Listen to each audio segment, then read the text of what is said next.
कक्षा 12वीं हिंदी कोर आधार की पाठ्य पुस्तक आरोह से लिया गया पाठ है बाजार दर्शन, जो जैनेन्द्र कुमार के द्वारा लिखा गया है। पाठ का सार पढ़ने के लिए पार्ट 1 की वीडियो देखें और उपर्युक्त पाठ अर्थात अर्ध पाठ जो है पहले वाली वीडियो अर्थात पार्ट 2 में बताया गया है। इस वीडियो में इस पाठ का तीसरा अंश पढ़ेंगे। यह अंतर चिन्ह लेना बहुत ज़रूरी है, अर्थात लेखक बताते हैं कि यहाँ पे हमें एक अंतर चिन्ह लेना बहुत ज़रूरी है, अर्थात अभी हमें गैप लेना बहुत ज़रूरी है। अर्थात लेखक दोबारा से मन की बात पर आ जाते हैं। वे कहते हैं कि मन खाली नहीं रहना चाहिए।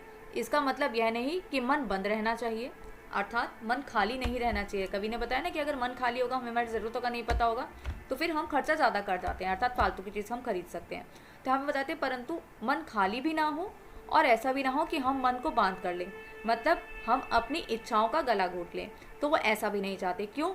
जो बंद हो जाएगा वह शून्य हो जाएगा। अगर व्यक्ति के अंदर, अगर इंसान के अंदर इच्छा नहीं होगी, उसमें लालसा नहीं रहेगी किसी चीज़ की, तो फिर क्या हो जाएगा? वो व्यक्ति तो शून्य हो जाएगा।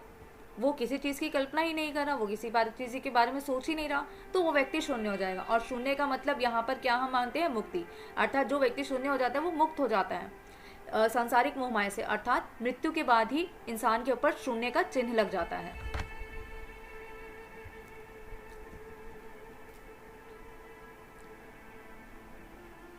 शून्य होने का अधिकार बस परमात्मा का है, जो सनातन भाव से से संपूर्ण है। अर्थात परमात्मा ही है जो किसी व्यक्ति को मुक्ति पाने में जो है सार्थक सिद्ध हो पाते हैं। मतलब ये परमात्मा के हाथ में है कि उसे किसको कितना जीवन देना है, किसको कितना शून्य करना है। ठीक है, अर्थात यहाँ पे कोई जीने मरने की बात नहीं, और ये बस लेखक का बताने का तरीका है कि आपको अपने मन को बिल्कुल भी ख़त्म नहीं कर देना है। ज़रूरत की चीज़ें लो, सीधी सी बात, ज़रूरत की चीज़ लो। ऐसा नहीं है कि आपका मन बिल्कुल ही खाली है, उसके अंदर कोई इच्छा नहीं है, उसके अंदर कोई जीने की कोई चाह नहीं है।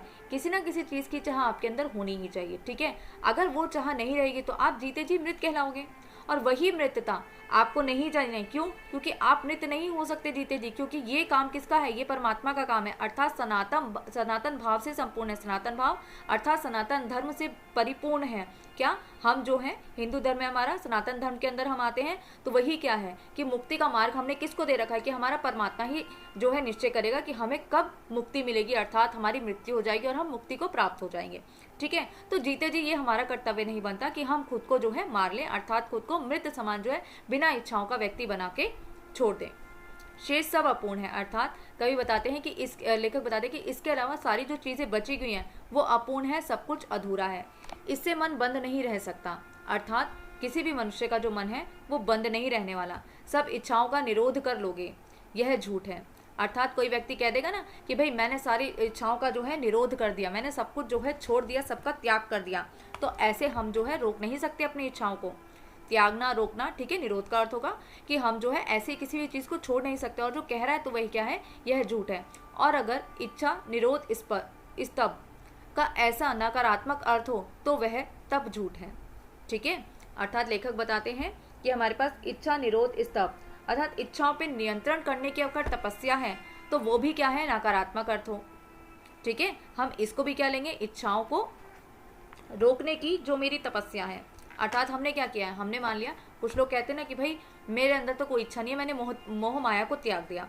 तो वो मोह माया जो है, जो सांसारिक जीवन का सुख है, संपत्ति है, अगर कोई व्यक्ति उसको त्याग देता है तो वो क्या है? वो क्या कह रहा है कि भाई मैंने तो जीते जी मुक्ति पा ली, मैं तो मोह माया से परे हो गया। तो यहाँ पे लेखक बताते हैं कि ये सब जो भी चीज़ है ना, वो क्या है? वो सरासर झूठ है। ऐसा कोई भी व्यक्ति नहीं कर सकता अपने जीवन के अंदर, कोई भी व्यक्ति कभी भी लालसा को नहीं छोड़ सकता। अगर कोई व्यक्ति कह रहा है कि इच्छा निरोध स्तप है, अर्थात वो इच्छाओं पर नियंत्रण करने की तपस्या कर रहा है, अर्थात उसने अपनी इच्छाओं पे जो है कंट्रोल कर लिया है, तो क्या है? तो ये भी नकारात्मक अर्थ तो यह है कि यह तप ही झूठ है। तो लेखक क्या कहते हैं कि इसका भी नकारात्मक रूप यही है कि ये जो तप कर रहा है ना, ये क्या है? इच्छा निरोध स्तप। इसका अर्थ होगा इच्छा पर नियंत्रण करने की तपस्या।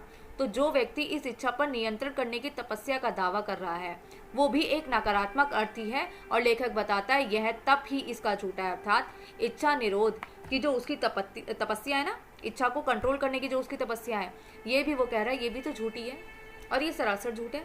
कोई भी व्यक्ति जीते जी जो है लालसा से, लालच से, इच्छाओं से बच नहीं सकता। वैसे तप की राह रेगिस्तानी हो जाती है, अर्थात वैसे भी तप की राह, अगर कोई तप पे बैठता है तो क्या है, उसका जीवन रेगिस्तान हो जाता है, उसमें कोई हरियाली नहीं बचती है। अर्थात जीवन में सांसारिक सुख नहीं, पारिवारिक सुख नहीं है उसको। वो जैसे हम लोग जा रहे हैं, टीवी ले रहे हैं, फ्रिज ले रहे हैं, गाड़ी ले रहे हैं, इन सब चीज़ों से वो बिल्कुल पर है। तो इसलिए लेखक ने कहा है कि अगर कोई भी व्यक्ति तप करता है तो क्या है, उसकी ज़िंदगी अपने आप ही रेगिस्तान की तरह हो जाती है। मोक्ष की राह वह नहीं है, परंतु ये मोक्ष की राह नहीं है। अर्थात आपने स्वयं को सारी चीज़ों से त्याग करने के लिए छोड़ दिया कि भाई मैंने ये भी त्याग दिया, मैंने वो भी त्याग दिया, अब मैं क्या हो गया, मैंने अपनी इच्छाओं पे जो है कंट्रोल कर लिया। तो वो कहते हैं कि नहीं भाई, ऐसा हो नहीं सकता, क्योंकि ऐसा जो है तुम कह रहे हो ये सरासर बात झूठ है। और अगर तप में बैठे हो तो तब भी रेगिस्तानी है, तप में बैठने की जो राह है वो भी रेगिस्तान से भरी हुई है, उसमें भी कोई हरियाली नहीं है।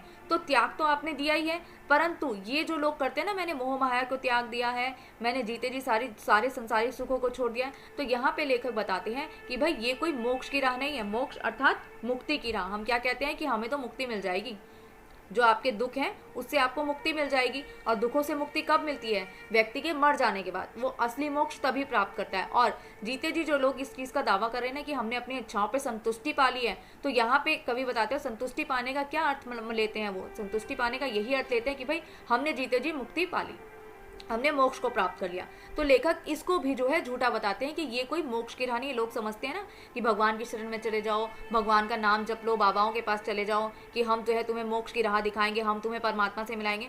तो यहाँ पे उन्हीं पर व्यंग्य करते हुए लेखक कहते हैं कि भाई ये कोई मोक्ष की राह नहीं है, आपको यहाँ पे मुक्ति नहीं मिल सकती। ठाठ देखकर मन को बंद कर रखना जड़ता है, अर्थात ठाठ देकर, ठाठ क्या है, आपका जो धन वैभव है, देकर मन को बंद कर रखना जड़ता है, रखना पड़ता है। अर्थात आप ठाठ देख रहे हो, ठाठ बाट के लिए क्या कर रहे हो, ठाठ देखकर आप अपने मन को बंद कर रहे हो। लोभी का यह जीतना नहीं है। अर्थात जो भी कोई व्यक्ति लालची होता है, वो अगर अपने मन को बंद कर लेगा तो क्या आप ये मान लोगे कि वो जीत गया। लोभी व्यक्ति नहीं है, लोभी अर्थात लालची व्यक्ति नहीं जीत सकता। लालची व्यक्ति का जो है लालच कभी भी खत्म नहीं हो सकता। इसीलिए लेखक बताते हैं कि भाई जो मनुष्य है ना, मनुष्य में लालसा कभी भी खत्म नहीं हो सकती। तो जो भी व्यक्ति ये जब कह रहे हैं ना कि हमने ये त्याग दिया या वो त्याग दिया, वो सरासर झूठ है, ढकोसला है सिर्फ, ठीक है। और ठाट बाट देख के कोई भी अपने मन को बंद नहीं कर सकता। अगर उसे कोई भी संसारिक सुख मिलता है, उसको कोई सुख सुविधा मिलती है, तो वो उसको प्राप्त करने की इच्छा करेगा ही करेगा, ठीक है। और यहीं पे वही वो बता रहे हैं कि लोभी व्यक्ति जो है वो कुछ भी कर ले, वो अपने मन को नहीं बंद कर सकता, वो अपने मन का त्याग कभी भी नहीं कर सकता। उसको चीज़ें चाहिए तो चाहिए। कि जहाँ लोभी होता है यानी मन में, ठीक है, अर्थात जहाँ लोभ होता है, लोभ अर्थात लालच, लालच कहाँ है, मन में, वहाँ नकार हो। यह तो लोभ की जीत है। अर्थात हमारे पास लालची व्यक्ति है, लोभ लालच है, लालच कहाँ है, मन में है, और मन में है और इसको नकार दें। व्यक्ति के मन में लालच है, ठीक है, व्यक्ति के मन में लालच है और ऊपरी तौर से वो नकार रहा है कि नहीं भाई मेरे मन में कोई लालच नहीं है। तो ऊपरी रूप से अगर आप उसको नकार रहे हो तो क्या आप सही कर रहे हो, आप तो गलत ही कर रहे हो, आप तो सरासर झूठ बोल रहे हो। यह तो लोभ की ही जीत है। और वो क्या बता रहे हैं कि भाई तुम ऊपर से कुछ हो और अंदर से कुछ हो, तो यही तो लोभ की जीत है और आदमी की हार है। आदमी क्या कर रहा है, अपने लोभ को दबा रहा है, अपने लालच को दबा रहा है। अर्थात मन पर संयम जो करने वाली बात कही ना, वो यही है कि भाई यहाँ पर व्यक्ति जो है क्या कर रहा है, लोभ में आ जाता है, लालच में आ जाता है, और क्या है ऊपरी कोई संयम करके दिखाना है कि भाई मैं तो फिजूल खर्ची नहीं करता। तो फिजूल खर्ची ना करने का वो ड्रामा कर रहा है। असल में क्या है, वो है तो लालची ही आदमी, ठीक है। तो यहाँ पे मनुष्य की या लालसा की जीत नहीं होती है, और जबकि आदमी की हार होती है। आँख अपनी फोड़ डाली तब लोभनीय के दर्शन से बचे तो क्या। आँख अपनी फोड़ डाली, अर्थात यहाँ पे एक उदाहरण देखते हैं। देखो कबूतर होता है, कबूतर बिल्ली को देख के अपनी आंखें बंद कर लेता है। वो सोचता है कि अब जो है बिल्ली उसे देख नहीं पाएगी और वो बच जाएगा। परंतु कबूतर की आंख बंद कर देने से ऐसा थोड़ी है कि बिल्ली को कबूतर नहीं दिखेगा, बिल्ली तो कबूतर का शिकार कर ही जाएगी। तो यहाँ पे लेखक यही बताते हैं, अपनी आंख फोड़ डाली, मतलब हमने अपनी आंख फोड़ डाली, मतलब आंखों को उधर की तरफ घुमाया ही नहीं। ठीक है। जैसे आगे लेखक भगत जी के बारे में जब बताएंगे ना, जब वो बाजार जाते हैं तो क्या करते हैं, वो किसी चीज़ की तरफ देखते ही नहीं है। तो यहाँ पे उसी का अर्थ लेते हुए लेखक बताते हैं कि हमने अपनी आंख फोड़ डाली, अर्थात हमने उन चीज़ों की तरफ देखा ही नहीं। तब लोभनीय के दर्शन से बचे तो क्या हुआ, अर्थात हमने उसकी तरफ देखा नहीं और हम कहते हैं हम लोभ के, हम लालच के दर्शन से बचे तो क्या हुआ। ठीक है। अर्थात अगर आप मुंह फेर लेते तो इसका मतलब ये तो नहीं हुआ ना कि आपके अंदर से लालच खत्म हो चुका है, लालची तो आप हो ही। ऐसा क्या लोभ मिट जाएगा। तो लेखक प्रश्न करते हैं, क्या सिर्फ मुंह फेर लेने से आपने उधर की तरफ देखा नहीं, अपनी आंखें फोड़ ली, तो क्या इससे सच में आपके मन से जो है लोभ लालच मिट जाएगा। और कौन कहता है कि आंख फूटने का रूप दिखना बंद हो जाएगा। ठीक है। अब क्या आपने मुंह मोड़ लिया या अपनी आंखों को फोड़ लिया आपने, तो इससे क्या पक्की कोई गारंटी है कि आपको दिखना बंद हो जाएगा। नहीं ना। आप काणे हो सकते हो, आपकी आंख खराब हो सकती है, पर कहीं ना कहीं कुछ तो दिख सकता है ना आपको, और क्या पता आप बच ही जाओ। तो यहीं पे लेखक यही कहते हैं कि रूप दिखना बंद हो जाएगा क्या। तो जो हम चीज़ों को जो आकर्षित चीज़ें हैं, ठीक है, क्या उन चीज़ों को के प्रति हमारा लालच बंद हो जाएगा या वो हमें दिखना बंद हो जाएगी। क्या आंख बंद करके हम सपने नहीं लेते। ठीक है। अर्थात आंख बंद करके ही तो हमें सपने आते हैं। तो क्या आंख बंद करने से, मुंह फेर लेने से, आंखों को फोड़ लेने से क्या हम लालची नहीं कहलाएंगे। जो चीज़ मन के अंदर बसी हो उस चीज़ को ऊपरी हम जुबान से कह रहे हैं कि भाई मैं लालची नहीं हूँ, मैंने उसकी तरफ देखा नहीं, मेरे को जो है मेरे मन में कोई भाव नहीं है, तो सच में तो आपके अंदर कुछ है और आप बाहर से कुछ और जता रहे हो। तो तभी लेखक कहते हैं कि भाई आंख बंद करने से क्या हम सपने नहीं देखते, हम सपने तो देखते हैं आंखें, और वो भी आंखें बंद करके ही देखते हैं। तो आंख बंद करके आप किसी भी चीज़ से बच नहीं सकते हो। और वे सपने क्या चैन भंग नहीं करेंगे, चैन भंग नहीं करेंगे। अब आपने अगर आंख मान लो फोड़ ली, आपको कुछ दिखाई नहीं दे रहा, आपने ऊपर से कोई आकर्षित चीज़ देखी नहीं बाजार में, पर जब आप सोओगे तो क्या सपने में आपको चैन मिल जाएगा, आपका चैन भंग नहीं होगा। कैसे भंग होगा, चैन कैसे भंग होगा, क्योंकि सपने में भी आपको जिस चीज़ का लालच है वही चीज़ के सपने तो आप देखोगे ही देखोगे। फिर वो लालच आपके सपनों में आ गया, जबकि आप तो अपनी आंख फोड़ बैठे हो। ठीक है। इससे मन को बंद कर डालने की कोशिश तो अच्छी नहीं। इसलिए लेखक क्या बता रहे हैं कि भाई जो मन को बंद कर लेने वाली बात है ना, इसकी कोशिश तो बिल्कुल भी किसी तरीके से जो है फिट नहीं होती। वह एकार्थ है, वह व्यर्थ है। एकार्थ अर्थात व्यर्थ। यह तो हट वाला योग हुआ, यह तो हट वाला योग हुआ, अर्थात एक तरीके की जिद हो गई कि मैंने तो जिद बांध दी कि मैं उसकी तरफ नहीं देखूंगा तो नहीं देखूंगा, मैं बाजार जाऊंगा कुछ नहीं खरीदूंगा तो नहीं खरीदूंगा। पर आपके मन से तो लालच वही है ना, मन में तो आप लालची हो, आपके अंदर लालसा है उस वस्तु को खरीदने की, बस ऊपर से आपने जिद कर लिया कि भाई मैं नहीं खरीदूंगा तो मैं नहीं खरीदूंगा। तो ये भी क्या है, ये ही व्यर्थ है, वह अकारत है, और यह तो हट वाला योग है, यह तो जिद कर लेने वाला आपने योग कर लिया है। बिल्कुल शायद हट ही हट है, योग नहीं है। फिर लेखक बताते हैं शायद ये सिर्फ जिद है, योग नहीं है ये कोई। इसमें मन कृष का अर्थ छोटा, इसमें हम क्या कर डालते हैं, यदि हम अपने मन को जो है एक स्थान से दूसरे स्थान पे लगा लेते हैं, आंखें फोड़ लेते हैं, तो यहाँ पे क्या कहते हैं लेखक कि मन जो है कृष भले हो जाए, कृष अर्थात मन भले ही छोटा हो जाए। पीला और अशक्त जैसा विद्वान का ज्ञान। ठीक है। भल मन को हमने क्या कर लिया, कृष कर लिया, अर्थात हमने मन को छोटा कर लिया। मन को छोटा कर लेना अर्थात सेक्रीफाइस कर लिया आपने, कोई बात नहीं, होता है तो हो जाए। ठीक है। तो आपने मन को तो कर लिया, पर अंदर से आप पीले हो रहे हो, और अशक्त जैसा विद्वान ज्ञान। ठीक है। आप क्या पीले पड़ रहे हो, पीला रंग का क्या होगा, बीमारी के कारण तो पीले होते हैं, तो आपको बुरी लगती है वो चीज़, तो यहाँ पे लेखक ने जो है पीला शब्द का प्रयोग किया, और आसक्त जैसे विद्वान का ज्ञान।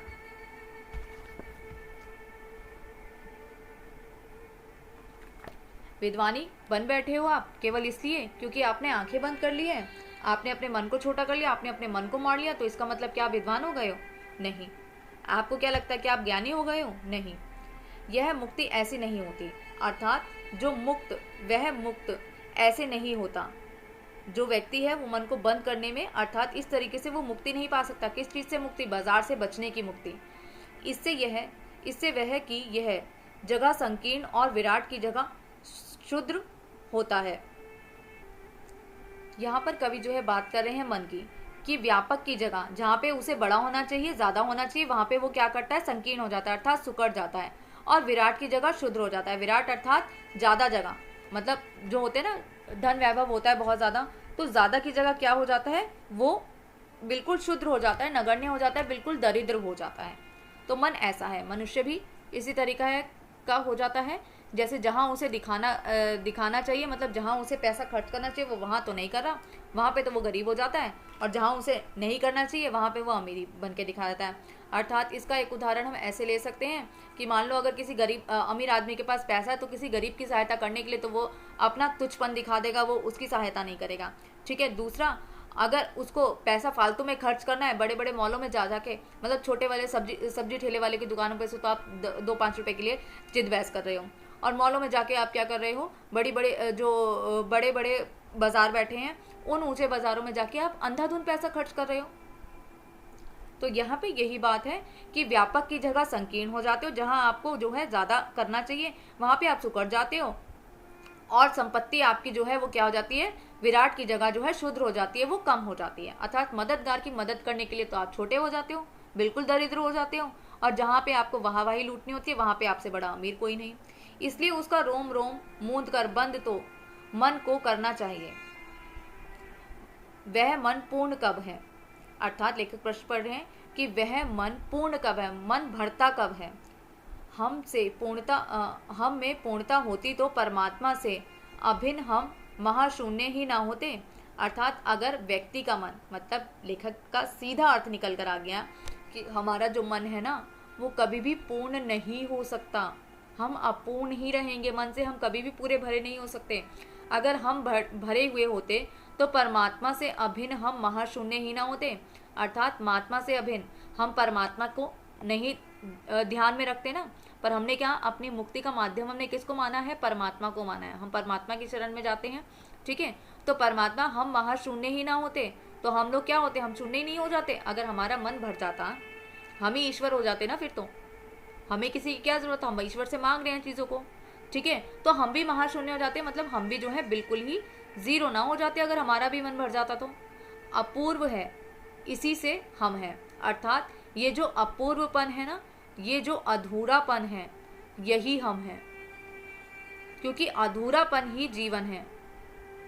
जीवन कभी भी संपूर्ण नहीं हो सकता। पूरे के पूरे जीवन में कभी कोई भी व्यक्ति जो है संतुष्टि को प्राप्त नहीं कर सकता। यहाँ पे यही लेखक का कहना है कि भाई आप पूरे जीवन, मतलब जो कोई कह रहा है ना कि मेरा मन भर गया, मैं इस चीज़ से ऊब गया, उस चीज़ से ऊब गया, तो वो ऊपरी तौर पे कह रहा है, सिर्फ वो अंदर से ऐसा नहीं है, उसका मन ऐसा नहीं है। ठीक है। तो ये अधूरापन होगा ही होगा। सच्चा ज्ञान सदा इसी अपूर्णता के बोध को हम में गहरा करता है। अर्थात सच्चा ज्ञान यही है, और यही सदैव अपूर्णता का बोध हमें क्या करता है, हम में गहरा करता है। अर्थात अपूर्णता का बोध, हम अपूर्णता को, इस अधूरेपन का बोध हम में जब ज्ञान आ जाता है ना कि इस अपूर्णता का, कि हम में जो है इस चीज़ को हम कभी ख़त्म ही नहीं कर सकते, तो ये क्या है, आपके ज्ञान की वृद्धि ही है। सच्चा कर्म सदा इस अपूर्णता की स्वीकृति के साथ होता है। अर्थात सच्चा कर्म, आपका सच्चा कर्म क्या है, इस सत्य को अपना लेना ही है।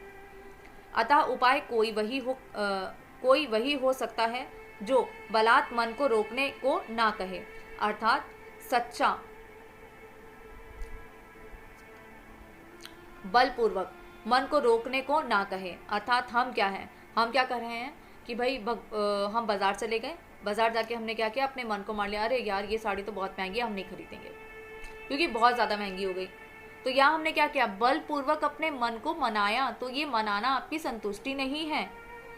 जो मन को भी इसलिए सुने क्योंकि वह अप्रयोजनीय रूप में हमें नहीं प्राप्त हुआ। अर्थात, और हम भी मन को क्यों कह रहे हैं, किस लिए अपने मन को बहला रहे हैं, क्योंकि भाई अप्रयोजनीय, बिना प्रयोजन के, ठीक है, बिना किसी उद्देश्य के हम उसे प्राप्त नहीं कर पाए, इसलिए हम अपने मन को बहला रहे हैं। तो ये आपका मन को बहलाना, आपका संयम करना नहीं हुआ। हाँ, मन मानेपन की छूट मन को ना हो, क्योंकि यह अखिल का अंग है, खुद कुल नहीं है। अर्थात मन मानेपन की छूट मन को ना हो। मन मानेपन अर्थात हर समय क्या है, छूट का मतलब आप बिल्कुल फ्री हो चुके हैं, जो मन में आया वो कर रहे हो। तो ऐसा भी नहीं होना चाहिए। मतलब लेखक ये भी नहीं कह रहे कि मन को बिल्कुल ही बंद शून्य कर लो, और ना वो ये कह रहे हैं कि बिल्कुल लालची ही बन जाओ कि तुम्हें सारी चीज़ प्राप्त करनी है। मतलब सभी चीज़ों में आपको संतुलन को बनाए रखना है, आपको सभी चीज़ों को बराबर करना है, संतुलन बनाना है। अपने मन के साथ भी, अपने मन की इच्छाओं में भी आपको संतुलन बनाना है, अपने मन से चीज़ों को कंट्रोल भी करना है, संयम भी रखना है। ठीक है, तो मनमानेपन में भी छूट नहीं होनी चाहिए कि बिल्कुल ही आप अपने मन की करो, क्योंकि यह अखिल अंग है, क्योंकि वह अखिल का अंग है। अखिल का अर्थात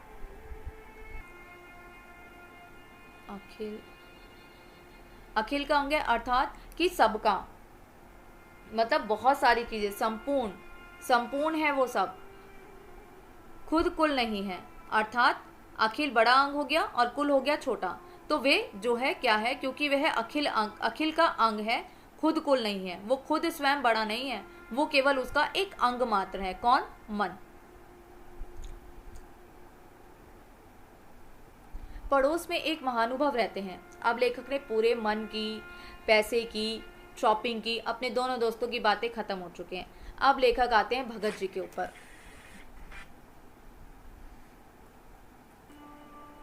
पड़ोस के एक महानुभव रहते हैं जिनको लोग भगत जी कहते हैं। ठीक है, अब लेखक के पड़ोस में एक महानुभव रहते हैं, महान व्यक्ति रहते हैं। ठीक है, महानुभाव तो बहुत अच्छे व्यक्ति हैं भगत जी। लेखक उनके विषय में बताते हैं कि चूरन बेचते हैं। भगत जी क्या करते हैं?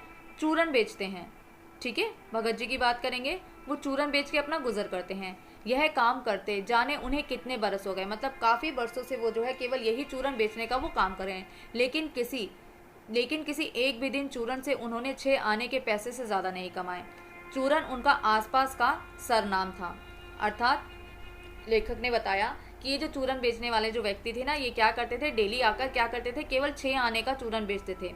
ठीक है, इससे ऊपर की कमाई उन्होंने कभी भी नहीं करी। मतलब वर्षों से वो केवल यहाँ पर आते हैं और केवल 6 आने का ही चूरन बेचते हैं, उससे ऊपर की कमाई वो कभी भी नहीं करते।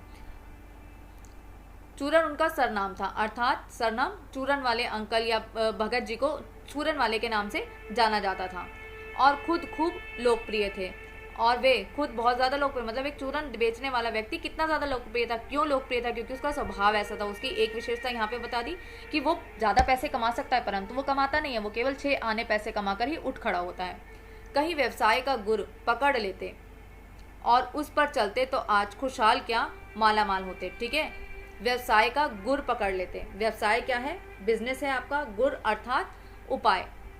अगर व्यवसाय का बिजनेसमैन जिस तरीके से कहता है ना, सिर्फ प्रॉफिट देखो, तो अगर वो भी ये वाला गुड़ पकड़ लेते, अर्थात वो ये कोई तरकीब अपना लेते, तो क्या होता, उस पर चलते तो आज, अगर वो भी ये तरकीब अपना लेते, क्योंकि चूरन उनका इतना फेमस था, ठीक है, सब लोग खरीदने को तैयार थे, तो वो भी इतना ज़्यादा पैसा कमा सकते थे, खुशहाल और मालामाल होते। खुशहाल क्या, वो तो मालामाल होते, मतलब बहुत पैसा होता उनके पास। पर कुछ उनके पास ना होता। क्या कुछ उनके पास नहीं होता? ये लेखक के कहने का तरीका, भाई बहुत कुछ पा सकते थे वो तो। इधर 10 वर्षों से मैं देख रहा हूँ, उनका चूरन हाथों हाथ बिक जाता है। अर्थात जैसे ही भगत जी चूरन लेकर आते होंगे, कहीं पे लाइन लग जाती होगी और चूरन बिक जाता होगा। पर वह ना उसे थोक देते थे, ना व्यापारियों को बेचते थे। अर्थात ना ही वे थोक में बेचते थे चूरन को, और ना ही वे व्यापारियों को, बिजनेसमैन को बेचा करते थे कि अब तुम अब इससे ऊपर कितनी भी कीमत में बेच लो। तो ऐसा व्यापार उन्होंने चूरन के काम में अपना कभी भी नहीं किया। पेशगी ऑर्डर कोई नहीं लेता। अर्थात पेशगी, पेशेवर में आ जाते ना कि भाई मैंने इस कंपनी को मैं ऑर्डर दे रहा हूँ, इस दुकानदार को मैं ऑर्डर दे रहा हूँ, सारा का सारा मेरा चूरन ये ले जाएगा। तो ऐसा ऑर्डर भी कभी भी वो नहीं लेते थे। ठीक है, बंधे वक्त पर अपनी चूरन की पेटी लेकर घर से बाहर हुए नहीं कि देखते देखते 6 आने की कमाई उनकी हो जाती। ठीक है, अपने बंधे वक्त पे, जिस वक्त पे वो जाते थे चूरन बेचने के लिए, उसी वक्त पे वो जो है घर से डेली निकलते थे और चूरन बेचने आ जाते थे। लोग उनका चूरन लेने को उत्सुक रहते थे। अर्थात लोगों में एक अलग ही एक्साइटमेंट होती थी, उत्सुकता होती थी उनके चूरन को खरीदने की, क्योंकि बहुत नामी चूरन था यहाँ पे ये। ठीक है, और भगत जी भी चूरन से भी अधिक शायद यह भगत जी के प्रति अपनी सद्भावना का देने को उत्सुक रहते थे। अर्थात लेखक यहाँ पे क्या बताते हैं कि भाई जब भगत जी जो चूरन बेच रहे हैं, तो लोगों को चूरन नहीं खरीदना होता था, लोगों को क्या खरीदना होता था? भगत जी के प्रति अपने सद्भाव का दे क्या है? अर्थ क्या होता है? पैसा।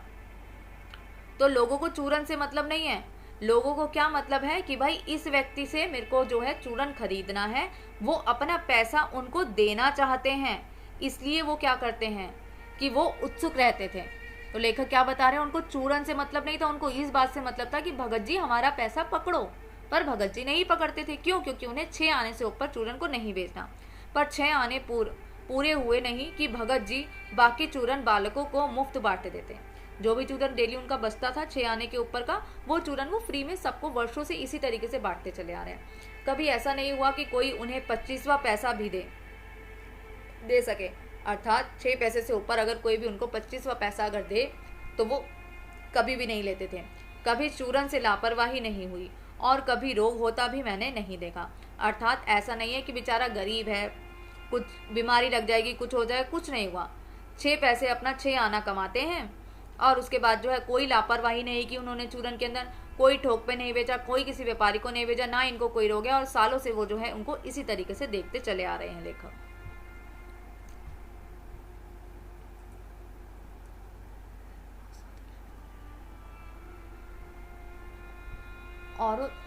और तो नहीं, लेकिन इतना मुझे निश्चय मालूम होता है कि इन चूरन वाले भगत जी पर बाजार का जादू नहीं चल सकता। अर्थात लेखक इस बात की गारंटी लेते हैं कि भाई सब पे बाजार का जादू चल जाता है, परंतु चूरन वाले पर, जो हमारे चूरन वाले भगत जी हैं, इन पर बाजार का जादू नहीं चल सकता। मतलब बाजार में बैठे व्यापारियों को भी लालच देता है, ललचाता है उनका भी मन। तो ये सारी चीजें, मतलब देखो, भगत जी भी जो है बेचने वाले ही तो हुए हैं, जैसे बाजार में और लोग बेचते हैं चीजों को। तो ऐसे भगत जी जो है उस तरीके की बाजारबाजी में है ही नहीं। कहीं आप भूल ना बैठिए, उन पंक्तियों को लिखने वाला मैं चूरन नहीं बेचता हूँ। अब लेखक अपनी बात कहते कि भाई ये मत भूल देना कि मैं भी चूरन ही बेचता हूँ, मैं तो लेखक हूँ। जी नहीं, ऐसी हल्की बात भी नहीं सोचिएगा। यह समझेगा कि लेख के किसी भी मायने पाठक से उस चूरन वाले को श्रेष्ठ बताने की मैं हिम्मत रख सकता हूँ। अर्थात लेखक क्या बताते हैं कि भाई मैं चूरन नहीं बेच रहा था, मैं कुछ नहीं कर रहा था, परंतु मैं हिम्मत रखता हूँ कि मैं अपने लेख के अंदर उस एक चूरन वाले व्यक्ति को इतना महत्व दे रहा हूँ। क्या जाने उस भले आदमी को अक्षर ज्ञान तक भी हो या नहीं हो। अर्थात वो क्या बताते हैं कि क्या पता कि वो जो चूरन वाला है उसको अक्षरों का ज्ञान था भी या नहीं था, मतलब वो पढ़ा लिखा था भी या नहीं था। और बड़ी बातें तो उसे मालूम क्या होगी, और हम आप ना जाने कितनी बड़ी बड़ी बातें जानते हैं। अर्थात ये व्यंग्य शैली में कहता था कि हम तो इतने बड़े हो गए हैं, पैसा ही पैसा चाहिए, बाजार ही बाजार चाहिए, ठीक है।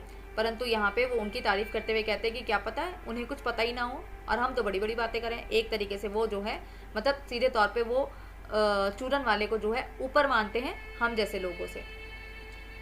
इससे यह तो हो सकता है कि यह चूरन वाला भगत हम लोगों के सामने एकदम नाचीज आदमी है, ठीक है। लेखक बताते हैं कि भाई ये जो चूरन वाले व्यक्ति हैं ये नाचीज व्यक्ति हैं। नाचीज व्यक्ति कौन हो गए? जो बिल्कुल ही रद्दी शून्य व्यक्ति है, ठीक है। कि इससे तो यही है कि चूरन वाला भगत जी हम लोगों के सामने एकदम, मतलब हमसे जो है वो बिल्कुल तुच्छ आदमी है, बिल्कुल छोटा आदमी है। लेकिन आप पाठकों की विद्वान श्रेणी का सदस्य होकर भी मैं यह स्वीकार नहीं करना चाहता हूँ कि उस अपदार्थ प्राणी को वह प्राप्त हो जो हम में से सब बहुत कम शायद प्राप्त हैं। अर्थात लेखक ने उन्हें तुच्छ भी कहा और उनको ये भी बताया है कि मैं ऐसा बिल्कुल भी नहीं मान सकता। हम जैसे जो विद्वान हैं, जो पढ़े लिखे हैं, श्रेष्ठकर श्रेणी के अंदर आते हैं, मैं इस बात को बिल्कुल स्वीकार नहीं करता कि वो अपदार्थ प्राणी किसको कह रहे हैं? वो चूरन वाले को, ठीक है।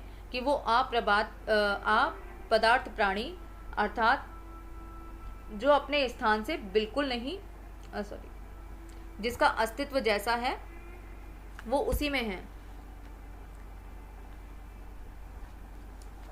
अर्थात वो शून्य था, वो शून्य ही है, वो अपने अस्तित्व में ही है, वो बदला नहीं है। तो उस प्राणी को जो हम में से बहुत कमों के पास होता है शायद, क्योंकि हम समय के साथ परिवर्तित होते रहते हैं, हम लालची होते रहते हैं, और कमाएंगे, ठीक है, और सामान बेचेंगे। तो ऐसे तो वो व्यक्ति है ही नहीं। तो इसलिए वो क्या कहते हैं कि वो कुछ नहीं है, परंतु मैं उनको बहुत कुछ समझ रहा हूँ। हम जैसे विद्वानों को उनको समझना चाहिए। क्यों? क्योंकि जो उनके पास है वो गरीब जरूर हैं, वो चूरन जरूर बेच रहे हैं केवल 6 आने का, पर उनके पास वो है जो शायद हम जैसों के पास तो है ही नहीं, ठीक है। उस पर बाजार का जादू वार नहीं कर पाता। अर्थात हम पर तो बाजार का जादू वार कर देता है ना, परंतु चूरन वाले जो हैं, जो भगत जी हैं, उन पर बाजार का कोई भी जादू जो है वो वार नहीं कर पाता। माल बिछा रहता है, उनका मन अडिग रहता है। माल बिछा रहता है अर्थात बाजार के अंदर जब आप जाते हो तो माल बिछा रहता है ना, जो भी वस्तुएं होती हैं, ठीक है, खरीद की, उन सारी वस्तुओं को जो है वहाँ पे वो बिछी रहती हैं। परंतु क्या मजाल है कि भगत जी उनकी तरफ देख लें और उनका मन अडिग रहता है। अडिग रहता है मतलब वो स्थिर रहते हैं अपने मन के ऊपर कि इधर उधर वो जो है स्थिर रहेंगे, इधर उधर उनका मन नहीं डोलने वाला कि मैं ये चीज़ देख लूँ वो चीज़ देख लूँ। तो बाजार की चीज़ों से वो जो है आकर्षित नहीं होते थे, बाजार का जादू उन पर नहीं चलता था। पैसा उसके आगे होकर भीख मांगता है कि मुझे लो, अर्थात लेखक यहाँ पे बताते हैं कि पैसा उनके आगे भीख मांग रहा है कि भाई मुझे ले लो। पर मजाल है कि चूरन बेचने वाला व्यक्ति 6 आने से ज़्यादा पैसे कमा ले, मतलब पैसा उनके पास आना चाह रहा है परंतु भगत जी पैसे को ले ही नहीं रहे हैं। लेकिन उसके मन में पैसे पर दया नहीं समाती। वह निर्मम व्यक्ति पैसे को अपने आहत गर्व से बिलखता ही छोड़ देता है। अर्थात लेखक ने बहुत अच्छी बात कही है भगत जी के लिए कि उनके मन में पैसे पर दया नहीं आती, अर्थात पैसे पर दया, भाई पैसे पर भी किसी को दया आ रही, पैसे को हम पे दया आ जाए, हमारे पास थोड़ा सा पैसा आ जाए, ऐसे व्यक्ति होते हैं। पर यहाँ पे क्या है, भगत जी किस तरीके के व्यक्ति हैं कि भाई उनको पैसे पर दया नहीं आती, वो पैसे की तरफ नहीं देखते। वह निर्मम है अर्थात वे निर्दयी व्यक्ति हैं जो पैसे को आहत गर्व से बिलखता, आहत गर्व से अर्थात बिल्कुल ही घायल उसको और बड़ी ही गर्वता के साथ उसको बिलखता हुआ, मचलता हुआ कि मतलब रोता हुआ उसको जो है छोड़ देते हैं कि मुझे नहीं चाहिए पैसा, और पैसा रोता बिलखता रह जाता है। ठीक है, लेखक यही बात बता रहे थे ना कि जो भगत जी हैं वो क्या कर रहे हैं, पैसा जो है उनके आगे हाथ फैलाता है कि मैं जो है पैसा तुम ले लो, पर भगत जी पैसे को नहीं ले रहे हैं। तो लेखक बताते हैं कि भाई इतने निर्मम है भगत जी कि पैसा उनके आगे बिलखता रहता है परंतु वो पैसे की तरफ ध्यान नहीं देते, वो उसे छोड़ देते हैं। ऐसे आदमी के आगे क्या पैसे की व्यंग्य शक्ति कुछ भी चलती होगी? पैसे की व्यंग्य शक्ति कुछ भी चलती होगी। व्यंग्य शक्ति क्या है? पैसे की शक्ति से हम, पैसे की पावर से, पैसे की शक्ति, व्यंग्य की शक्ति अर्थात पैसे की जो पावर होती है ना, उस पावर से हम क्या कर रहे हैं, दूसरों को कम समझते हैं। मेरे पास ज़्यादा पैसा है, मेरे आगे सब पानी है। ठीक है, तो ये जो शक्ति है वो कुछ भी नहीं चल सकती उनके आगे, क्योंकि वो किसी को कुछ कम नहीं समझते और वो खुद को क्या है, क्योंकि वो पैसा तो रखते नहीं ना अपने पास में। बाकी लोगों का क्या कहना है कि वो व्यंग्य शक्ति में, वो पैसे की पावर के अंदर है कि भाई पैसा मेरे पास है तो मेरे अंडर है सारे के सारे। क्या वह शक्ति कुंठित रहकर सालज्ज से ही ना हो जाती होगी? अर्थात वो जो शक्ति है पैसे की जो है वो खुद ही कुंठित हो जाती होगी, वो खुद ही रूठ जाती होगी। ठीक है, सालज ही ना हो जाती होगी अर्थात उसको खुद ही शर्म आ जाती होगी कि भाई मैं इसके आगे हाथ फैला रहा हूँ और ये मेरे को ले ही नहीं रहा, अर्थात मैं पैसे को जो है भगत जी ले ही नहीं रहे हैं और वो बेचारा बिलखता रहता है, वो कुंठित हो जाता है। पैसे की व्यंग्य शक्ति की सुनिए, वह दारुण है। पैसे की जो शक्ति है ना वो दारुण है, दारुण अर्थात बहुत भयंकर है।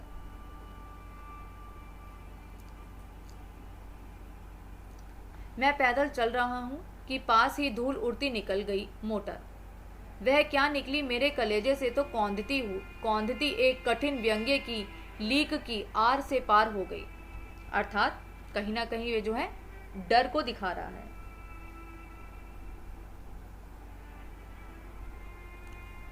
कि एक गाड़ी गई तो क्या हुआ, धूल सी उड़ी।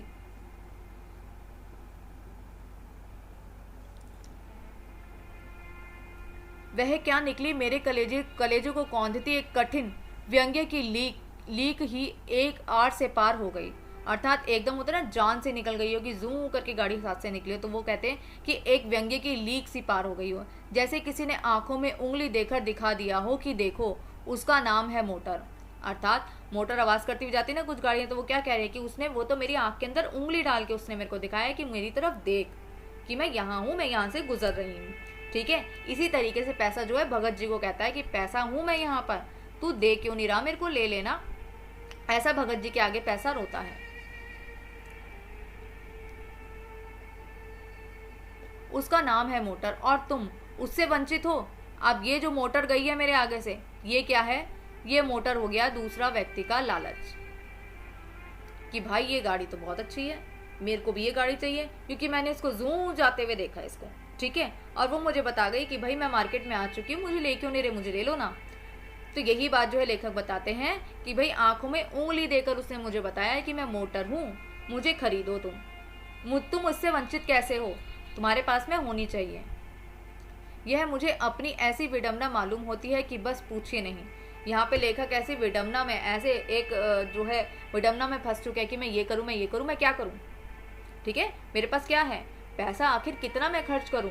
तो इस विडंबना में वो एकदम से चौंधिया से गए कि भाई मोटर भी कह के चले गई कि मुझे खरीद लो, तुम मेरे बिना क्यों हो, क्योंकि वो क्या कर रहे थे, वो पैदल चल रहे थे। अब पैदल चल रहा हुआ व्यक्ति, देखो जिसके पास सब कुछ है उसे पैदल चलने वाले व्यक्ति से, गाड़ी चलने वाले व्यक्ति से कोई मतलब नहीं है। एक बंदा गाड़ी में बैठा, दूसरा भी गाड़ी में बैठा, कोई फर्क नहीं पड़ता। पर जो पैदल चल रहा होगा उसको गाड़ी, स्कूटर, रिक्शे पे बैठे हुए हर आदमी से फर्क पड़ेगा। उसे भी वो सारी चीजें कही हैं चाहिए ना। स्कूटर पे बैठे बंदे को गाड़ी चाहिए, जिसके पास स्कूटर भी नहीं होता वो क्या करता है, वो कन्वेंस का बेचारा होता है, वो कहता है कि चलो भाई स्कूटर हो जाएगा तो कम से कम पब्लिक ट्रांसपोर्ट तो यूज़ नहीं करना पड़ेगा। तो यही सब चीज़ें होती है कि लालच हमारे सामने खुद आता है कि तुम लेते क्यों नहीं हो, ले लो मुझे। यह मुझे अपनी विडंबना मालूम होती है कि बस पूछिए नहीं। मैं सोचने को हो आता हूँ कि हाय, ये मेरी माँ बाप रह गए थे जिनके यहाँ मैं जन्म लेने को था, क्यों ना मैं मोटर वालों के यहाँ हुआ करता। अब ये लेखक के क्या, हर व्यक्ति के मन में आ जाता है कि हाय मेरे माँ बाप के पास तो ये नहीं है, क्यों ना मैं गाड़ी बंगले वाले के यहाँ पैदा हो जाता तो मेरे पास भी मोटर गाड़ी होती। उस व्यंग्य में इतनी शक्ति है कि जरा में मुझे अपने सगों के प्रति कृतार्थ कर गया, ठीक है। अर्थात वो मोटर गाड़ी, एक बड़ा घर, बड़ी बड़ी ये सारी चीज़ें वो क्या है, अक्सर बच्चों के मन में यही बात आती है कि अगर माँ बाप ने जो है अच्छा पैसा कमा लिया होता तो हमारे पास भी ये सारी चीज़ें होती, और नहीं कमाया तो भाई मुझे किसी अमीर आदमी के यहीं पैदा कर देते तो मेरे पास भी ये सभी होता। अब मेरा अपने माता पिता को इतना प्यार कर दूँ, परंतु फिर भी इन चीज़ों के कारण हम क्या हो गए हैं, कृतज्ञ हो चुके हैं, अर्थात एहसान फरामोश हो चुके हैं हम। मतलब जो हमारे माता पिता ने हमें दिया है, हम उसकी तरफ ध्यान ना देकर उस मोटर गाड़ी के लालच में आ जाने के बाद हम क्या कहते हैं कि हमें मोटर गाड़ी वालों के यहाँ पे ही पैदा कर देते, कम से कम हमारे पास गाड़ी तो होती। तो हम एकदम से उनसे घृणा करने लगते हैं और हम एहसान फरामोश हो जाते हैं केवल लालच में आके। लेकिन क्या लोक वैभव की यह व्यंग्य शक्ति उस चूरन वाले के अकिन चित्कार मनुष्य के आगे चूर चूर होकर ही नहीं रह जाती। चूर चूर क्यों, कहो पानी पानी। अर्थात लेखक क्या बताते हैं कि भाई एक व्यक्ति हम जैसे हो गए जो मोटर कार को देखकर पिघल गए। बाजार में जाके हम पिघल जाते हैं कि भाई ये चीज़ लेनी है, वो चीज़ लेनी है, ठीक है। मोटरसाइकिल मैंने देख ली, अब इसके बाद मैं तो अपने घर वालों का ही दुश्मन हो गया कि भाई कैसे घर में पैदा कर दिया मेरे को भी एक अमीर खानदान में पैदा कर देते। तो इस तरीके का भाव हो गया। दूसरा लेखक यही बताते हैं अब भगत जी के माध्यम से कि एक तरफ है भगत जी जैसे व्यक्ति जिनके आगे जो है पैसे की कोई चलती नहीं है, बाजार की कुछ नहीं चलती। वे व्यक्ति क्या है, अंकित चितकर, ठीक है, अंकित चितकर, अर्थात वे अर्थहीन व्यक्ति है, उसको पैसे से कोई मतलब नहीं है। अर्थहीन व्यक्ति अर्थात पैसे का कोई लालच नहीं है उसमें, ठीक है। तो ऐसे व्यक्ति के आगे जो पैसा है वो क्या होगा, वो चूर चूर ही तो होगा। मतलब पैसे का जो गुरूर है वो ही खत्म हो गया, वो चूर चूर क्या, वो पानी पानी हो गया, वो तो पानी में मिल गया, पानी में मिट चुका है वो, ठीक है। उसका जो गुरूर था, उसका जो अहंग था कि मैं पैसा हूं, लोग मेरे पीछे भागते, पर पैसा किसके पीछे भाग रहा है, भगत जी के पीछे भाग रहा है, और भगत जी पैसे को देख ही नहीं रहे हैं। तो वह क्या बल है जो इस तीखे व्यंग्य के आगे ही अजय ही नहीं रहता। अजय अर्थात विजय, ठीक है। तो अर्थात एक ऐसा तीखा व्यंग्य यहाँ पे लेखक ने किया है किस पर, पैसे पर, कि भाई एक पैसा है जिसके पैसे के आगे सब हाथ फैलाते हैं और पैसा हाथ फैला रहा है भगत जी के आगे। तो यहाँ पे किसकी विजय हुई, भगत जी की हुई, पैसे की तो नहीं, बल्कि मानो उस व्यंग्य की क्रूरता को ही पिघला देता है। अर्थात उस व्यंग्य की क्रूरता अर्थात जो उसका रौद्र रूप होता है, ठीक है, क्रोध होता है, तो उसकी क्रूरता, उसका शोषण करने का जो तरीका है उस सबको बिल्कुल पिघला देता है। यहीं पे कि ये है कि जो भी व्यक्ति जो है लालची व्यक्ति है वो क्या कर रहा है, वो पैसे को मांग रहा है कि पैसा मेरे पास आ जा, मेरे पास आ जा। पैसा कहाँ जाना जाता है, भगत जी जैसे लोगों के पास जाना जाता है, ठीक है। तो जो पैसे की क्रूरता है, पैसे के पीछे जो जनता जो भाग रही है, उस पैसे की क्रूरता कहाँ ठंडी पड़ जाती है, कहाँ पर वो पिघल जाती है, भगत जी जैसे व्यक्तियों के आगे। उस बल को नाम जो दो, पर वह निश्चय तुम तल की वस्तु नहीं है, जहाँ पर सारी वैभव फलता फूलता हो।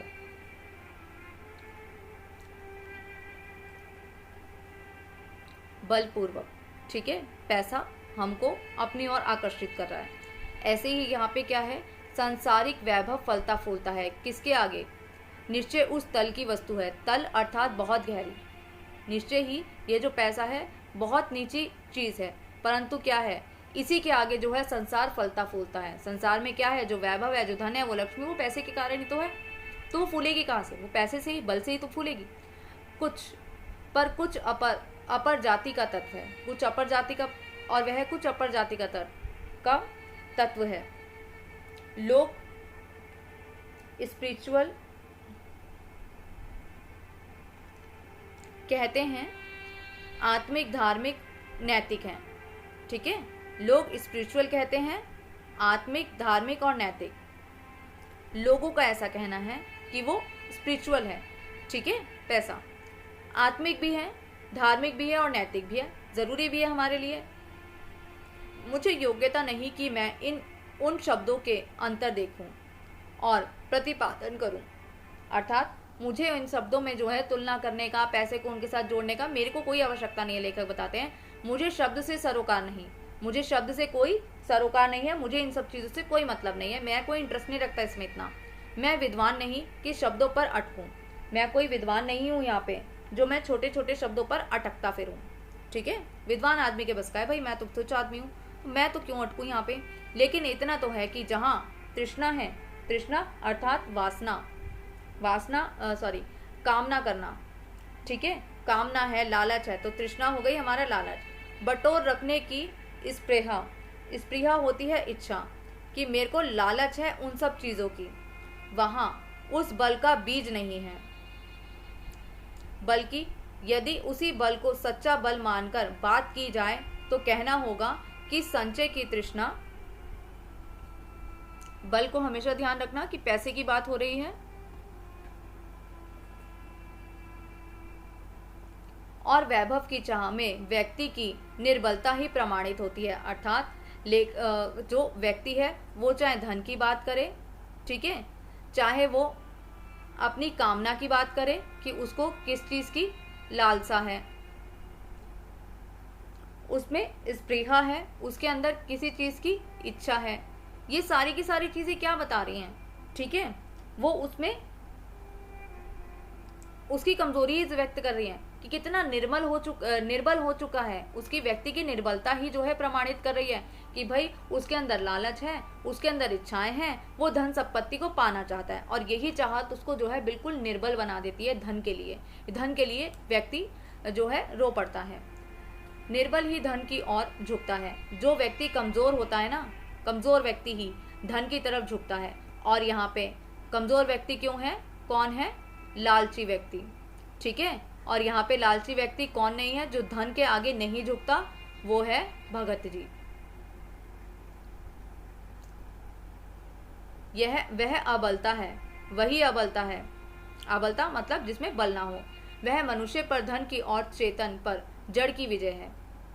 अर्थात मनुष्य पर धन की और मनुष्य पर किसकी विजय है, धन की, और चेतन पर जड़ की, और चेतन पर जड़ की।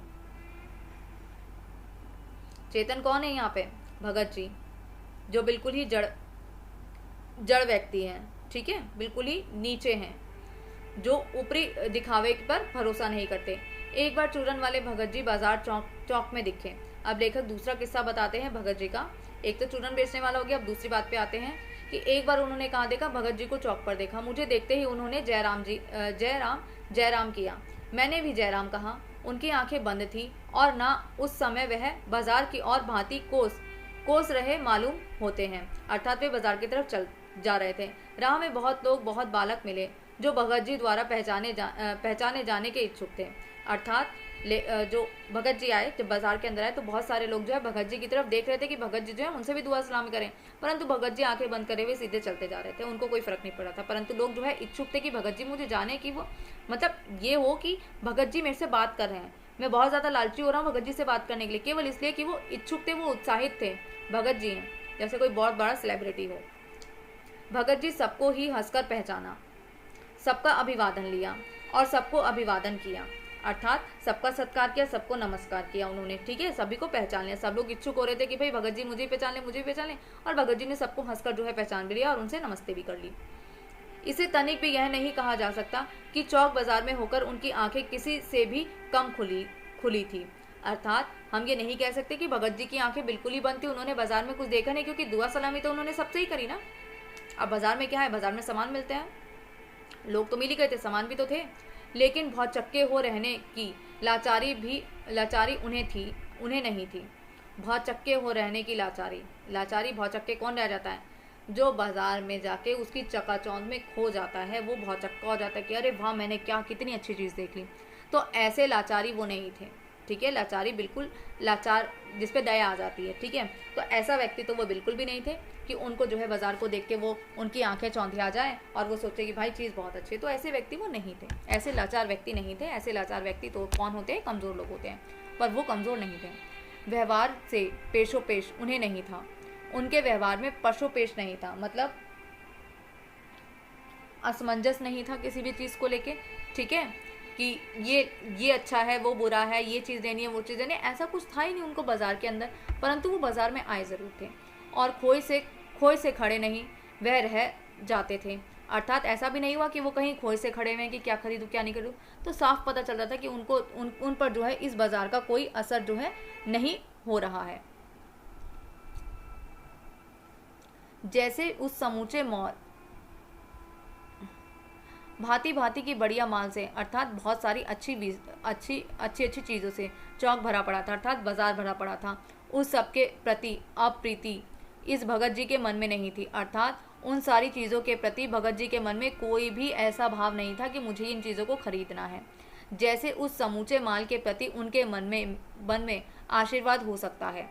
ठीक है, अर्थात उनके मन में उन माल के प्रति आशीर्वाद हो सकता है कि भाई बिक जाओ, मतलब अच्छा एक भाव था, खरीदने का भाव नहीं था। विद्रोह नहीं, प्रसन्नता भी भीतर है। विद्रोह नहीं है, वो उन सब चीज़ों को गलत नहीं मान रहे हैं कि भाई इस तरीके से जो है बाजारवाद चल रहा है। प्रसन्नता ही भीतर है, मतलब कितना अच्छा सद्भाव है उनका कि उनके मन में उन्हें पता है फालतू की चीज़ें बिक रही हैं, परंतु वो विद्रोह नहीं कर रहे हैं, बिल्कुल आशीर्वाद की तरह दे रहे हैं कि चलो भाई जो कर रहा है वो करता है। और भीतर में प्रसन्नता भी है, क्योंकि कोई रिक्त भी भीतर नहीं है, क्योंकि उनके मन में जो है कोई रिक्त स्थान नहीं है, कोई खालीपन नहीं है। ठीक है, रिक्त अर्थात खाली। देखता हूँ कि खुली आँख तुष्ट और मग्न वह चौक बाजार से चलते चले जाते हैं। राह में बड़े बड़े फैंसी स्टोर पड़ते हैं, पर पड़े रह जाते हैं। अर्थात बाजार में जब वे चल रहे थे ना, बाजार के चौक में जब चल रहे थे तो बहुत सारी चीज़ें आती हैं उनकी आंखों के सामने। ठीक है, फैंसी स्टोर आते हैं, काफ़ी सारा अच्छा सामान मिलता है, परंतु भगत जी जो है कहीं पर भी नहीं रुकते। कहीं भगत नहीं रुकते हैं तो एक छोटी पंसारी की दुकान पर, वहाँ 2-4 अपने काम की चीज़ें ली और चले आते हैं। बाजार से हट पूर्वक, अर्थात जो भगत जी हैं वो सीधा बाजार पे उसी दुकान पे पहुंचे जहाँ से उन्हें सामान लेना था। वो पंसारी की दुकान पे पहुंचे और अपना 1-2 सामान लेकर चलते बने। बाजार में हट पूर्वक विमुखता उनमें नहीं है, अर्थात बाजार की जिद उनके अंदर नहीं है। ठीक है, हट क्या है, जिद, कि भाई मेरे को ये चीज़ लेनी है क्योंकि मुझे वो पसंद आ चुकी है।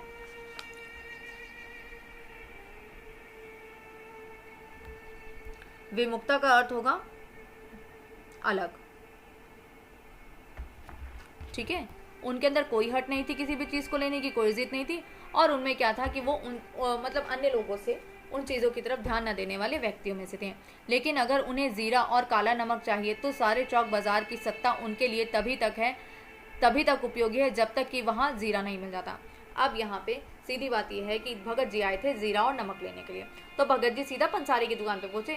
वो 4 जगह हांटते नहीं रहे कि मैं इस दुकान पे देख लूँ क्या बिक रहा है, उस दुकान पे देख लूँ क्या बिक रहा है, तो ऐसा उनका स्वभाव ही नहीं था। तो वो सीधे के सीधे पंसारी की दुकान पे पहुंचे और अपना सामान लिया। तो कुछ लोग ऐसे ही होते हैं भगत जी जैसे, जो क्या करते हैं, जो चीज़ लेने गए हैं उसी चीज़ को जो है खरीदने पहुँचते हैं, इधर उधर भटकते नहीं रहते। हम इधर उधर कब नहीं भटकते, जब हमें घर जाने की जल्दी होती है, जब हमें किसी और काम से जाना होता है, इस बाजार के काम को निपटा कर हम केवल तभी जल्दी भागते, नहीं तो इधर उधर भटकते रहते हैं, ये चीज़ देख लें वो चीज़ देख लें। ज़रूरत भर जीरा वहाँ से ले लिया कि फिर सारा चौक उनके लिए आसानी से नहीं के बराबर हो जाता है। अर्थात बाजार उनके लिए तभी तक था जब तक वो उस बाजार से गुजर रहे हैं केवल अपनी दुकान तक पहुंचने के लिए। ठीक है, अपनी दुकान अर्थात पंसारे की दुकान जिससे उन्हें सामान लेता।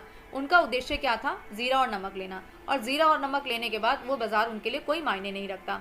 वह जानते हैं कि जो उन्हें चाहिए वह है जीरा नमक। उन्हें क्या है, उनका मन भरा हुआ है, उनको पता है कि उन्हें क्या चाहिए, उन्हें जीरा और नमक चाहिए, तो वो जीरा और नमक लेकर ही जो है लौटेंगे। बस इस निश्चित प्रतीति के बल पर शेष सब चांदनी चौक का आमंत्रण उन पर व्यर्थ होकर बिखरा रहता है। अर्थात यहाँ पे चांदनी चौक की बात हो रही है। चांदनी चौक का आमंत्रण अर्थात बाजार उनको आमंत्रित करता है कि आओ हमारे बाजार में और हमारी वस्तुओं को खरीदो। परंतु क्या हुआ कि भगत जी जो है वो उन सब चीज़ों की तरफ जो है वो सारा का सारा आमंत्रण जो है वो व्यर्थ कर देते हैं। वो किसी चीज़ की तरफ देखते ही नहीं है। चौक की चांदनी दाएं बाएं भूखी की भूखी फैली रह जाती है। अर्थात यहाँ पे जो है एक तरीके से लेखक जो है उस चांदनी की, उस आकर्षण की, उस बाजार की जो है बेइज्जती करते हैं कि उसकी जो चकाचौंध थी और भूखी की भूखी रह गई। मतलब उसकी चकाचौंध क्या चाहती थी कि भगत जी आए और कुछ सामान ले जाएं, परंतु भगत जी तो गए नहीं, तो वो बेचारे भूखी की भूखी फैली रह गई। क्योंकि भगत जी को जीरा चाहिए, वह तो कोने की पंसारी की दुकान से मिल सकता है और वहां से सहज भाव से ले लिया गया है। अर्थात उन्होंने अपना सीधा स्वभाव से जितना जीरा उनकी जरूरत थी जीरा नमक की, उतना उन्होंने जीरा नमक लिया। बाकी उनको किसी चीज़ से कोई मतलब नहीं है। इसके आगे आसपास अगर चांदी बिछी रहती है तो बड़ी खुशी से बिछी रहे। भगत जी से बेचारी का कल्याण ही चाहिए। अर्थात क्या हुआ कि भाई अगर कोई भी चीज़ उनके आसपास अगर बिछी हुई है तो शौक से बिछी रहे, हमें कोई मतलब नहीं है। आप अपनी खुशी में खुश रहो, बाजार अपनी खुशी में खुश रहे, मुझे मेरी खुशी में खुश रहने दो। तो इस तरीके का स्वभाव भगत जी का था। पर भगत जी जो है बाजार खुश कैसे रहता, क्योंकि भगत जी ने वहाँ से कुछ लिया तो था नहीं, तो बेचारा भूखा का भूखा रह गया। उसकी चांदनी जो है वो व्यर्थ हो गई भगत जी के आगे। यहाँ मुझे ज्ञात होता है, अर्थात लेखक बताते हैं कि यहाँ पे मुझे पता चलता है कि बाजार को सार्थकता भी मनुष्य ही देता है। बाजार को सार्थकता अर्थात बाजार को प्रमुखता कौन दे रहा है, बाजार को बढ़ावा, बाजारवाद को बढ़ावा कौन दे रहा है? मनुष्य ही दे रहा है, जो जानता है कि वह क्या चाहता है। ठीक है, बाजार जानता है कि मनुष्य को क्या चाहिए और मनुष्य को पता है कि उसे क्या चाहिए। जब उसे नहीं पता होता कि उसे क्या चाहिए तो वो क्या करता है, वो कुछ भी फालतू की चीज़ें उठा लेता है। और बाजार क्या करता है, फालतू की चीज़ें भी बेचने में यकीन रखता है। और जो नहीं जानते कि वे क्या चाहते हैं, अपनी परचेजिंग पावर से गर्व में अपने पैसे की केवल विनाशक शक्ति, शैतानी शक्ति, व्यंग्य की शक्ति ही बाजार को देते हैं। अर्थात क्या है, बहुत अच्छी बात कही है कि जिसको परचेजिंग पावर का अपना गर्व होता है, घमंड होता है, वो क्या करता है, केवल अपने पैसे का विनाशक है। ठीक है, वो शैतानी शक्ति है। वो जो इसकी परचेजिंग पावर है ना, ये क्या है, शैतानी शक्ति है, विनाशक शक्ति है, व्यंग्य की शक्ति है। अर्थात पैसे का दुरुपयोग किया जा रहा है यहाँ पे, ना तो वे बाजार में लाभ उठा सकते हैं। अब ऐसे लोग जो हैं परचेजिंग पावर करने वाले, जो परचेजिंग को बेथिया की चीज़ें उठा लेते हैं, वो क्या है, बाजार से लाभ उठा सकते हैं। ये लोग जो है बाजार से लाभ नहीं उठा सकते, ना उस बाजार को सच्चा लाभ दे सकते हैं और बाजार को उसका सच्चा लाभ भी नहीं देंगे। ये तो झूठी चीज़ ही है ना कि जितनी ज़्यादा चीज़ें बेचो और अपनी जेब गर्म करो, बस खुद अमीर बनो। ठीक है, तो ये चीज़ है असल में तो गलती है ना। तो यही बात लेकर बता रहे कि वो सच्चा व्यापार भी नहीं, सच्चा बाजार भी नहीं हो पाता। वे लोग बाजार को बाजारूपन बढ़ाते हैं। बाजारूपन बढ़ाना नकारात्मक शब्द है कि उसमें केवल बाजारूपन है, केवल चीज़ को बेचने और खरीदने से मतलब है। बाकी कोई चीज़ काम की हो या ना हो, उसका मोल ताव कुछ भी हो, उससे हमें फ़र्क नहीं पड़ता। बस बाजारूपन होना चाहिए, अर्थात चीज़ बिकनी चाहिए, जिसका मतलब है कि कटअप।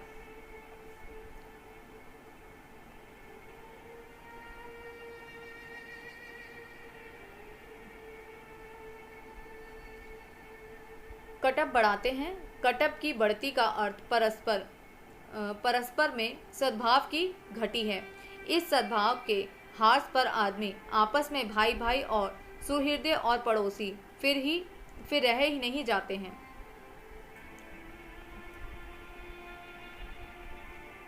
इस सद्भाव में हास पर आदमी आपस में भाई भाई और सुहृदय पड़ोसी फिर रह ही नहीं जाते हैं। अर्थात जब व्यापारीपन आ जाता है ना लोगों में, तो कोई नाते रिश्तेदारी कुछ नहीं बचती है लोगों के अंदर। वो क्या है, वो केवल व्यापारी बन जाते हैं। अपना प्रॉफिट होना चाहिए, फिर चाहे वो किसी से भी, चाहे वो मेरा रिश्तेदार हो या कोई भी हो। और यही क्या है, बाजारूपन के अंदर यही कपट होता है, यही धोखेबाजी चलती है। सिर्फ यहाँ पे धोखे से चीज़ को बस बेच दो, लोगों को उल्लू बनाओ, बस काम निकलना चाहिए। और आपस में कोरे ग्राहक और बेचक की तरह व्यवहार करते हैं। उसे पता है, ग्राहक को पता होता है कई बारी कि जो है दुकानदार जो है मेरे को बेवकूफ़ बना रहा है, मुझे धोखा दे रहा है, परंतु हम खुद भी उसके धोखे के अंदर आ जाते हैं। दोनों को पता होता है, परंतु ऊपरी तौर से उनका जो व्यवहार होता है वो बिल्कुल ही सही होता है, सरल होता है। वो एक दूसरे को मतलब मीठी बोली से काम करते हैं दोनों के दोनों, ठीक है। मानो दोनों एक दूसरे को ठगने की घात में हो। अब दोनों एक दूसरे को ठगने की घात में होते हैं। एक दुकानदार होता है ना, 20 रुपए की चीज़ को जो है 50 रुपए की बजाता है, फिर बार्गेनिंग करने के बाद वो 25-30 रुपए में भी उस चीज़ को बेच देता है या 20 रुपए में बेच देता है, ठीक है। मतलब ज़्यादा बढ़ा देता है पैसे। दोनों ही एक दूसरे को घात मतलब दोनों ही एक दूसरे को चोट पहुंचाने के लिए तैयार रहते हैं।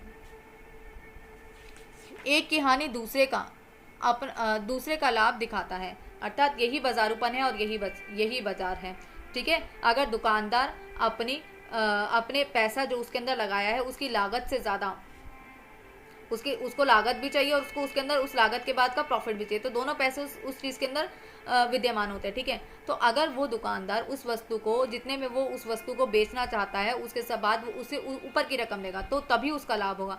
अगर वो उसको सस्ती बेच देगा तो उसको हानि होगी।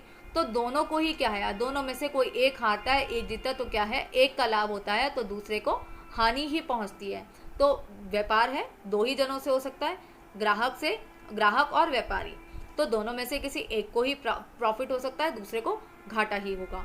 और यह बाजार का बल्कि इतिहास का सत्य माना जाता है।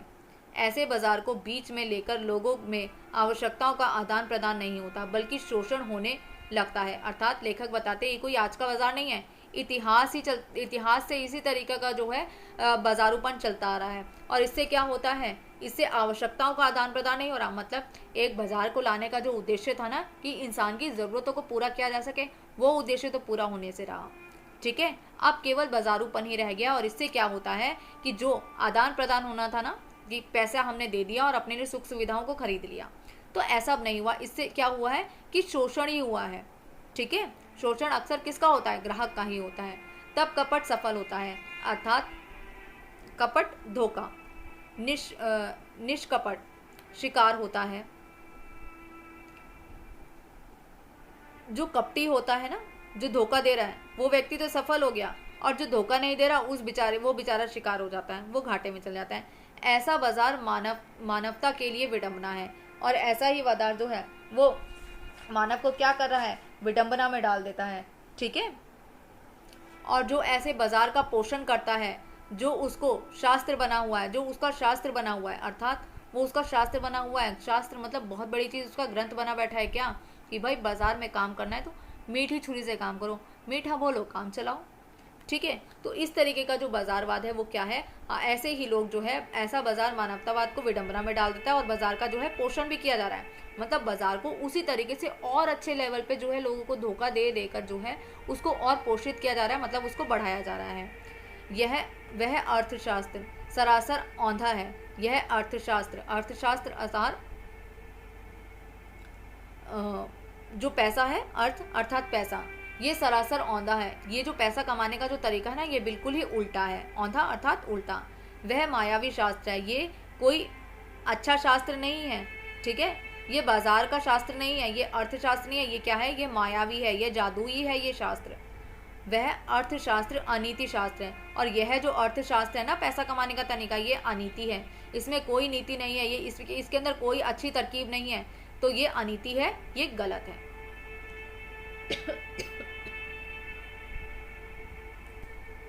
लेखक इसी बाजारवाद का ध्यान जो है 100-150 दशक पूर्व लोगों का ध्यान इस ओर लाना चाहते थे, परंतु क्या हुआ कि आज तक भी इसी बाजारवाद का शिकार जनता होती जा रही है। और इसी शिकारवाद के जो है बाजारवाद से जनता को बचाने के लिए आज भी हम कुछ नहीं कर पाते। हम जैसी जनता फिर भी बाजारवाद के हत्थे लगी जाती है, परंतु हमें इससे बचने के उपाय ज़रूर करने चाहिए। जितना हो सके ज़रूरत की ही चीज़ों को खरीदें, ना कि व्यर्थ में पैसे का भी बर्बादी करें, और जो वस्तु खरीद रहे हो आप उसको भी बर्बाद करो। बाजार के जादू से बचना ही एकमात्र मनुष्य का इस समय उद्देश्य होना चाहिए। अगर बाजार से बचे रहोगे तो पैसा भी बचा लिया जाएगा।